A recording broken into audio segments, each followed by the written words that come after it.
Hello, welcome to the Ywk Podcast. I'm Becky, this is Olly. We talk about on this podcast all sorts of youth work related issues and topics. Trying to share a bit of our experience in all different contexts. And today our theme that we're looking at is how do we grow and thrive in youth and kids work roles? What are some of the things that we should be looking out for? What are some of the things that we should be prioritizing, and what about perhaps when we don't get some of that right, how do we bring it back to a good place, I guess. So yeah, I guess the first thing maybe to unpack that would be good is what some of those priorities might be, Ollie.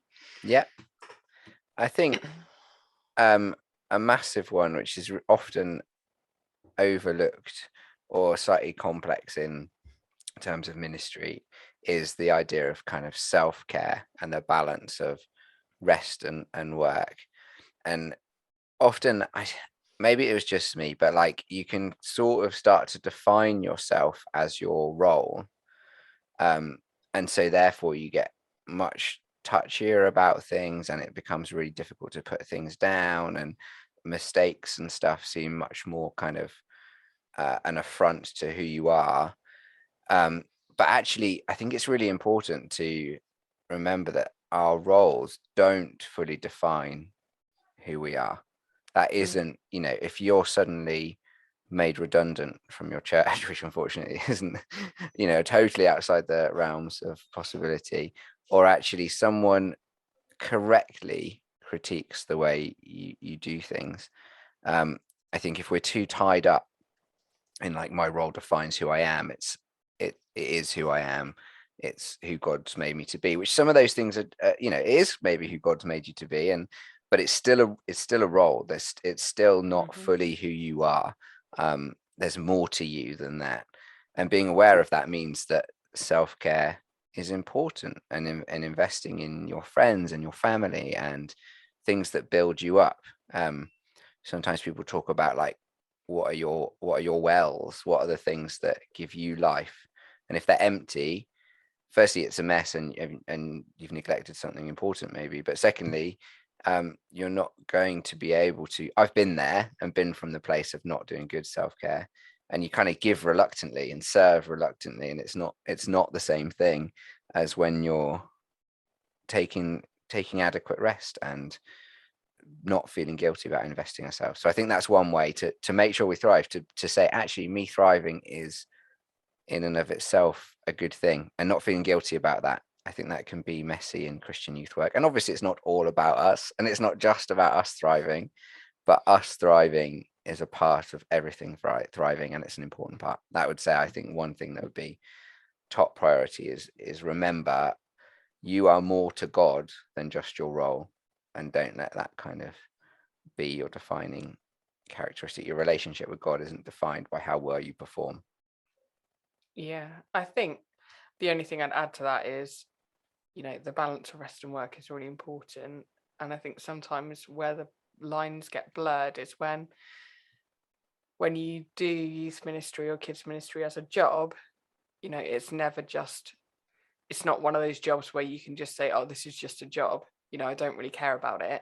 I think it's very rare to be to be called into youth or kids ministry and to have that as a mindset. Most people, they feel called into it. They feel like it's their ministry. And that's where the lines get blurred, because they feel like they are required to do the best job they can do. And therefore, sometimes that's at the detriment of their own rest and their own, family and life. And I think it's still really important, regardless of whether you do youth and children's work as a job or as a volunteer role, having a balance of rest and work or rest and ministry is really important, because when we don't have the right balance and we're not well rested, rest is so important to God, and that's why Sabbath and stuff is so important. Sabbath isn't just about one day of the week where we're happy to rest and focus on God. Sabbath and rest is like a rhythm to life. and a really important one, that isn't to be kind of scoffed at or neglected, and that actually whatever we put our hands to work out, whether that's paid work or ministry work or ministry role, it's always going to be way better if we're coming at it from a place of well balance and a place of well balanced rest, because otherwise you do risk burning out, and you do risk forgetting why you're there, or resenting things, or wishing that you didn't have that role or position. Yeah, or just being And fake as well. yeah, I also think one of the other important things is to actually be aware of not just being comfortable, but pushing yourself out of your comfort zone, like having and setting goals that are going to help you to grow in your skills, and not just, I guess there are two ways to look at life, aren't there? There's like to do the bare minimum to scrape by, and there's the opposite of that, which is like doing the maximum, doing as much as you possibly can, and neglecting everything else. But I think, understanding that God wants to develop our gifts and skills, not always have us play to our strengths, is a really important thing to remember. But also on the other flip side of that, it's not just all about, doing as much as we can and having as many skills and gifts as we can, and developing everything so that we're good at everything. There are some things that God has gifted to us that come naturally to us that only we can do. And actually, when we understand what those things are, like there's a balance there between, sometimes pushing yourself out of your comfort zone, making sure that you grow, and actually also knowing what things you're going to say no to, so that you have particular things that you are going to focus on and that you are going to pursue more deeply. And I think sometimes we think we can't say no to anything, when actually the right balance is that there needs to be things all the time that we say no to, because there isn't room for everything. Yeah. And if you work for a church, I guess it's similar working for a charity, but we work for a church, there's lots of expectations. And if you volunteer for a church, there's lots of expectations where people are like, oh, do this, do that, do this. Oh, you're involved in the youth work. Do this, you do the children's work, this thing. And it's our place to filter that. It's really hard. And I think that comes back to not totally defining yourself by your ministry, so you are then able to say, no, this isn't something for now. This isn't where God wants me to put my shoulders to the wheel here. I can only do a certain amount of things, and that's okay. And I think I'd also advocate for having regular times where you do something that feels risky in terms of your comfort zone, something where you're like, I don't know if I can do this, or I've never done this before. And that can be harder maybe the longer you've been in a role. If you've built up a ministry and it's all working well and you know what works, actually every so often having something where you do something as part of your ministry, whether that's volunteer or paid, that you're a bit like, oh, I'm really going to need God to help me with this, is good. I think it helps us to thrive. It helps us not to get bored for a start, and it helps us to kind of look for God in the unexpected. And again, that's much easier to do if the stakes for failure are lower. If you take that risk and you might go wrong, then it's not a total wipeout. It doesn't totally undermine your self-esteem. It's just, hey, that didn't work. I'm not very good at that. And on the other side, there are sometimes stuff that we have to do. We rightly say, oh, make sure you're saying yes to the right things and the things that you're gifted at. But there's stuff as a youth worker that I have to do that I'm terrible at, but I am the right person to do it because of the role that I hold. And it's in being able to tell the difference between those two, and being okay with, put me in a group of young people and do some discussion. I'm going to love that and thrive that. sit me down in front of a spreadsheet to sort out the budget and finances, and I'm going to want to leave. But keeping that balance so that not all of our time is doing the stuff that we hate, whilst also being aware that, sometimes it's not all going to be roses. There is, there's stuff you got to do to keep the wheels turning, but making sure those are the right things. Yeah, I think having the right people around you is really important as well. Sometimes that's so that you can delegate things. If something really isn't your wheelhouse, but it is somebody else's, sometimes we can delegate those things. Sometimes, we can also encourage other people within the team to grow particular skills and stuff. So instead of, us being the one who hogs a particular task or thing all the time, we can let other people have responsibility and watch them grow and stuff within it. And that also will grow us, as a leader of the team or as somebody who, helps other people grow.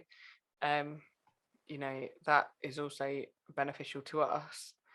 I think as well, like making sure that, we have the support of a team as well is really important. And whether, sometimes we're given a team, sometimes we recruit a team, and sometimes, in our particular role, we're quite isolated. So we have to go out and find a team to be part of, to be part of a local network or to be part of, a trio of youth workers who meet for coffee, every month or whatever. Sometimes we have to put that support in place around us. We can't just expect it to happen. But when you have the right people around you, you're much more likely to feel like you're thriving in your role. And, sometimes people will say to you, you want to build relationships where people can say, oh, I would have done that differently, or you did really well at that, and have those honest relationships with people. And sometimes, that support that we need is more than that, more than those things I've mentioned. Like sometimes it's actually making sure that, if we haven't got, a specific line manager we meet up with regularly in our work role or in our volunteer role within the ministry, that like we put something in place, whether that's, arranging a meeting with the vicar or with somebody from outside of this scenario to be able to bounce things off of and talk to about stuff, I think is also really important. I think I'm aware as well that some people might be hearing that, and either, like me, they're a very yesy person and don't like saying no to things and don't like letting people down, or they're just very, very isolated in the role that they're in and think maybe, oh, nobody gets this, there wouldn't be anyone to come alongside me. And some of the time, not all of the time, but some of the time, being able to say no to something, even if it's important, it puts it into other people's radar. If you're just saying yes, yes, yes all the time, people just let you take things because we're all busy and we all, but actually, and an example of that from my work is a while ago, someone was saying it's really important from a safeguarding point of view to have a girl and a boy leading a mixed discussion group. And I agreed. I thought it was important, but I was like, I've asked lots of people and nobody's saying yes, nobody's got the time. And they were like, oh, well, it is really, really, and they're kind of putting it in my court all the time that it's my responsibility to find this female volunteer. And it happened that the person who was haranguing me about it was a female and would be an excellent group leader. And in the end, I just said, okay, well, I can't find anyone. If this is so important, we'll cancel the group. We won't have it anymore. If this is a deal breaker, I've set something up in the best of my ability. We've got two male DBS leaders and a couple of young female leaders. It's not ideal. We'll just have to stop, because that's the situation I was being backed into. And it immediately took all the pressure off me. And immediately this person was like, oh, no. Well, maybe I could lead it, even though I'd already asked them to do it and they've said no. And so actually sometimes creating that void means that other people who are better suited, I mean, in this example, I couldn't make myself female, but like, not but easily, not easily, not quickly, but they, the void was there, and suddenly they were like, wait, I could fill this. And so sometimes allowing stuff not to happen, even though it's important, means that other people will step up. But then, yeah, even if you are really isolated, I think, yeah, allowing to be like, okay, well, this is the capacity, and so therefore these things can't stop, and maybe it will fill the void. And praying isn't doing nothing. Praying and asking God to bring people, those have been the best people who've filled roles where I've been like, God, I don't know what I'm going to do, and then somehow there's a person who's been perfect. Doesn't happen all the time, but those have been the best ones. And alongside that, we touched on it briefly, but making sure that we really are on a journey with God is so important for thriving in our roles. The whole kind of John 15 principle of I'm the vine, you're the branches, apart from me you can do nothing. It's really easy in ministry, volunteer or paid, to be like, this kind of God stuff is useful for getting the thing done that I need to do.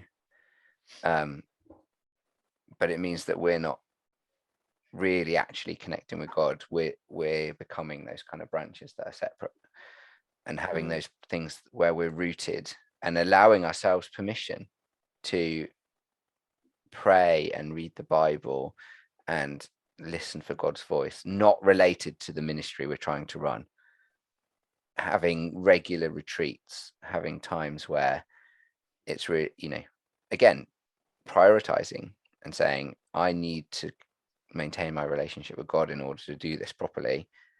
Therefore, this half an hour, this hour, this day, every term is devoted to my relationship with God, and I'm not going to feel guilty about that. Yeah, and I think sometimes that can be really difficult when you're in a ministry leading it, because even when you're not on a rota on a Sunday, you're still somebody in leadership, within the congregation, and sometimes we feel like we're always switched on and we can't, we're always playing a particular role, even if we're not necessarily serving that week. And so I think sometimes it can be, we have to think outside of the box, and sometimes, we have to take a break from our own church even to be able to go into an environment where maybe we take a week off of our own church and go to a different one, or maybe we find different opportunities within the week where we're doing something not because we have to, because it's related to the ministry, but because we are on the pursuit of a deeper connection with God ourselves. And actually we're doing it for us, not because of the ministry, but because actually our own relationship with God is important. And it will have a knock-on effect on the ministry for sure, but sometimes it needs to be something that we're doing for us, not that is separate from role. And that can be really difficult to differentiate sometimes, especially when you're part of a church where everybody knows what your role is and you feel like you're always on call kind of thing. It'd be like somebody who, I don't know, works at a library, going to the library, that same library to get their books. And like it's a tricky thing to get your head around. Actually, when you think about it, like, of course that person should probably go to a different library to get their books from, because then it doesn't feel like they're at work, or that they should be tidying the shelves while they're there, or that kind of thing. When we are separate from the environment that we find ourselves in most of the time, it's easier to perhaps be in better pursuit of that deeper connection with God ourselves. I used to be a struggle. And sometimes it might mean that we're connecting with God in ways that we're, we go outside of our comfort zone. Maybe I had a similar environment. Every time I went to church on a Sunday, I loved our church and the way we did worship and everything. But when I went to that service, it's half and half, felt like work. So I started going to our 9 o'clock service, which was very traditional and mostly had old people in it, and that became my church. And my home group was, I mean, they became connected to the youth work, but wasn't initially that connected to the youth work. And yeah, although the 9 o'clock service was not my way of naturally expressing myself in church, it was so powerful for connecting with God. And it taught me a different expression of church, which was cool, but also just the fact that I was there for me and my relationship with God. I wasn't there for research. I wasn't there with any other agenda apart from coming before God to worship him. And I think, yeah, we need that. Yeah, and sometimes, we need to be aware of looking out for opportunities to be able to do some of that stuff as well, to be in that pursuit sort of relationship. So, looking for opportunities to, maybe there's a retreat happening that we could go on. Maybe there's a different event happening that a different church is running that you could go on.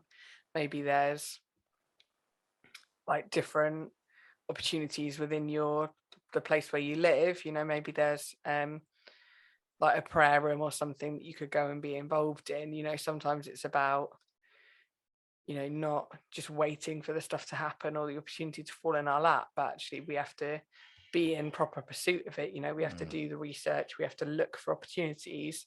We can't just wait for it to happen to us or for us, but we have to be proactive about it. And I think sometimes when we forget that we're on our journey ourselves, like we forget to prioritize that and we forget to look for those opportunities. And so it can be really important to make sure that we set ourselves goals, and as part of that, maybe it is that we're going to have a certain number of Sundays where we're not the one on the rota, or where we're not going to be at our own church, and we're communicating that properly with everybody who's involved. We're not just not showing up. Just don't show up, then say sorry. They'll have to forgive you. It's a church. But I think as well, like most churches understand, that sometimes we need a break from our own church context, actually, to be able to grow our relationship with God in the best way. And so it doesn't have to be, we don't have to be afraid of communicating that sometimes.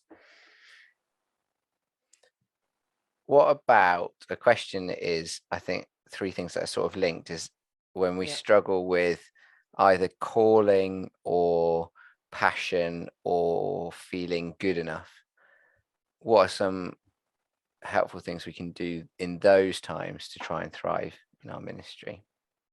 Yeah. I think when we struggle with calling or passion, it's about coming back to the reason why we do it in the first place. What was the original calling or the original passion that we had? And is it that it's still there, we're just not feeling it? Or is it that, God wants us to move on to something else? And I think we can only answer those questions when we dig in deeper to who God is and ask him, is this still where you want me to be? And can you renew that passion? Can you renew that calling? And can you guide me, into a fresh envisioning of the passion, or a fresh perspective on it? And the other thing I'd say about feeling good enough is actually the best kind of people that God calls into ministry are those who don't feel good enough, because they're the ones who are going to depend on him more.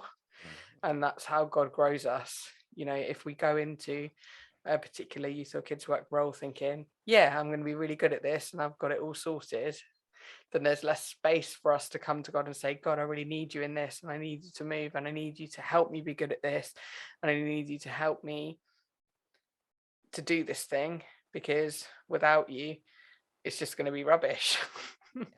And actually, if we come at it from too much the other angle, then we don't pray as much and we don't rely on God as much, and there's less space for him to move. It's less self-aware too. Like we're never gonna actually be good enough. It's a huge job. Like it's right. It's a right understanding to say that we're not good enough to do this stuff. Of course it is. But that doesn't mean we shouldn't do it. Otherwise, we'd never do any of the things God calls us to do. That's the point. We're not good enough without him. We're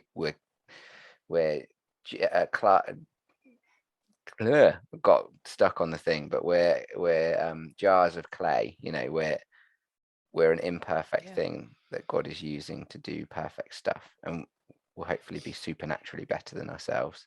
But again, that relies on calling and asking those important questions. Is this something God's calling me on or into still? Have I just lost the sense of it because I've got burnt out or bored? Or is God calling me elsewhere? And I would probably say, for me anyway, my thinking on that is it's when it's about God calling us somewhere else. Like, I think God calls us on somewhere else if the calling's gone, not just, I haven't got this anymore, what shall I do instead? I've done my time, I'm out of Yeah, here. that's it. That's my allotted 18 months. I'm out. But it's about listening to God. And he might want us to stay longer than we want to stay doing a thing. That's sometimes how it works. And yeah, and I think always, God, the journey that we're on with God is never over either. Like there's always further ways he wants to develop us, whether that's in the same ministry or a different one, or like there's always new things he wants to teach us. And I think one of the most amazing things about just ministry as a whole is that God uses ordinary people to do extraordinary things. And so, the more ordinary we think we are, the more we feel actually we're not good enough for it. Like that creates the space and the chance for God to do even more amazing things because it's him who does them, not us. And actually that's probably a good place to be in. If we're even sometimes when we don't feel good and we feel we're struggling because we're lacking a bit of calling and passion, sometimes we lack those things because we need to draw closer to God. And actually it's through that drawing closer that he tells us something new or revives that passion or revives that calling. But it's only through feeling a little bit rubbish and feeling like we need that renewed that we seek him in the first place. So, sometimes it's a means to an end, isn't it? And actually it's not a feeling that needs to be a forever thing. Sometimes it's just for a season we feel that we've lost it a little bit. But that's also because in that season we need to draw nearer so that God can lead us into something new, whether that's new context or just new calling and new passion within the context we're already in. I would probably just add one last thing about our own kind of journey is fairly recently for me. I think when you get into youth work, people often, or any other sort of ministry, people often are like, oh, it'd be good for you to have a mentor. Maybe they think that, but that's possibly as far as the thinking goes. And I was always slightly reluctant about a mentor because I didn't really know what it would mean. And it had a kind of weird connotations for me of like, I want to become just like you, which I don't think is useful because we're not, I just don't think that's how mentoring actually works. But one thing that I've found really helpful is having a kind of spiritual advisor. And that sounds way weightier maybe than but for me it's about sitting down and someone helping me to do that, to kind of sit at the feet of God and listen to him. And that's what we're trying to do with the people we lead, hopefully. And I think it's really important, like Becky talked about, if you're a counselor, you're encouraged to get counseling. And I think if we're leading people spiritually, I think it's important for us to sit under some kind of facilitated leadership. And so that's about asking questions, wrestling. Sometimes we've got things that we're wrestling with and we get exposed to them. We need a place to do that for ourselves. And not just any old person will do. I think it needs to be someone who's quite skilled at that potentially. And so it's worth looking into whether there are people who would be good for that. Someone who you really respect and trust to say, can you ask me some questions about life and faith, or can we pray together, or whatever it is. Yeah, I think don't be afraid to ask and to seek that out. Yeah, I think the other thing I'd add is that sometimes that we need somebody to keep us accountable to like the goals that we set and to making sure that we're progressing in the role that we're in, and whether that's paid or voluntary. And sometimes having a mentor, whatever comes with the job, like if you're employed to do something, you might have a really good line manager who will do some of that with you, who will, meet you every month or every 6 months and go over, what do you enjoy about the job, what do you not enjoy, what skills and gifts do you want to grow, how can we help you to do that. But sometimes even within employed youth and kids work roles, like we have to be the one who seeks that person out. Sometimes it isn't a line manager, it's it's better to be someone who's outside of our context. And especially as a volunteer, sometimes we might not have that level of support where actually it'd be really helpful for us to have somebody who we know is praying for us, who's on our side, who will just listen to stuff, who we can share how things have been going and how we've been feeling about it. And actually that's one of the things that I think helps us keep going in a role for longer, when we feel supported and when we feel like we can share what's going on within that role. And Yeah, and I think it's important to be clear that those two things are separate. They might be roles that are fulfilled by the same person, but like helping us to thrive in our ministry and in our role is a really important function, and that's one function of mentoring. But there is also the equally, if not more important function of somebody helping you to thrive spiritually and make sure that and they're not the same. You are a child of God in and of your own right, separate from the ministry that God's called you into, whether that's volunteered or paid. And so, yes, having someone who's mentors you in your role and keeps you accountable to goals, vitally important, and helps you stay in the role. And then on top of that, or separate to that, having someone or a group or a place that helps you to explore spiritually and live out as a child of God, not tied up to the two. I think it is really important to at least see them as separate things, even if it's done by the same amazing, incredible person who does that for you. Yeah. Well, thank you for listening. Would love to hear your thoughts on how you've managed to thrive in the paid or volunteer role that you do. As always, we're here for a coffee or a Zoom with anyone. If you are in that place and you just want to chat through some of that stuff with people, get in touch with us. I would love to hear from you. As always, please like, share, subscribe, and thank you for listening. See you next time.